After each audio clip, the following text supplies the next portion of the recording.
مالیه جمع کول او مالیه ورکول د هر هیواد لپاره د ستون فقرات حیثیت لري، ځکه ټولې چارې په مالی مسایلو پورې اړوند وي او یو هیواد چې آبادیږي او خودکفا کیږي او د رفاه او آبادی په طرف باندې ګامونه اخلي، هغه د اقتصادي ودې په نتیجه کې وي.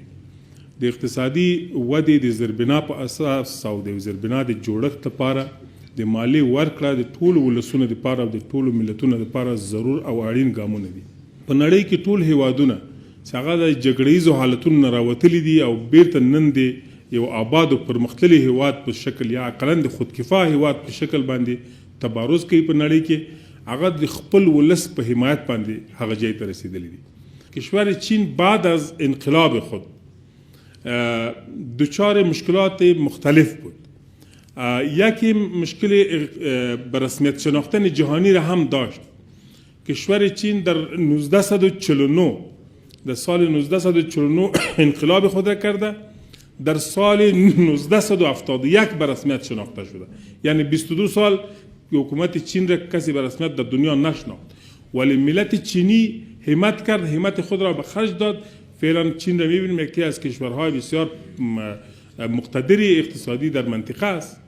همچنان کشور جمهوری اسلامی ایران هم مشکلات خود را بعد از انقلاب داشت، ولی تانستن آنها با وجود تعذیرات مختلف از طرف بعضی کشورها تانستن که کشور خود اقلا خودکفا بکنن. امروز از ناحیه‌های مختلف ایران خودکفا است. ما میتونیم با خرج دادن همت خود، با خرج دادن ایمانداری خود که در مقابل مردم خود مسئولیت داریم، در مقابل حکومت مسئولیت داریم، اگر وظایف خود را درست‌تر ادا بکنیم میتونیم مسائل اقتصادی فعلی را به زودترین فرصت انشالله از این مرحله عبور بکنیم و وضعیت تغییر بدیم. پس نیاز به این است که در بخش اعطای مالیه، در بخش به وقت سپردن مالیه به حکومت، ما و شما همه مکلفیت شرعی و ملی خود را برجا کنیم و از این بخش از یکی دیگر سبقت بجویم تا بیشتر کمک کرده باشیم نظام و مردم خود را، چون مردم ما امروز بیشتر از قبل احتیاج همکاری و کمک اقتصادی هستند. او با مالیه ما و شما میشه، با مالیه و کمک و همکاری هموطنان ما میشه، چی در مرکز و چی در ولایت. خواهش ما می است که همه باید سهم بگیریم، کمک مالی و نظام خود را بکنیم و این مکلفیت ملی را به گونه ملی انجام بدیم. قراردادی که در اداره های قبلی صورت گرفته بود کلاً با نقص و با ضرر ملت افغانستان بود. سالانه تخمینا 9 میلیارد دلار از مالیات افغانستان به جیب چند شخص می رفت. یکی خود سالانه 9 میلیارد عواید ملت افغانستان را می گرفتند و از جانب دیگر هم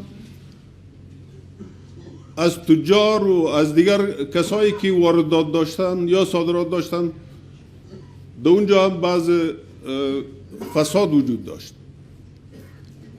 و حکومت تصمیم گرفت که کلاً باید این قرارداد با امثال این قرارداد که قبلا صورت گرفته است همه باید ملغا شود. یک افغانی که به شکل مالیه جمع‌آوری می شود و پس به ملت افغانستان به مصرف می رسد. ما اطمینان به همه ملت خود می دهیم. هر افغانی که از طرف شما برای مالیات جمع‌آوری می شود و دوباره به خاطر بهبود این ملت به مصرف می رسد.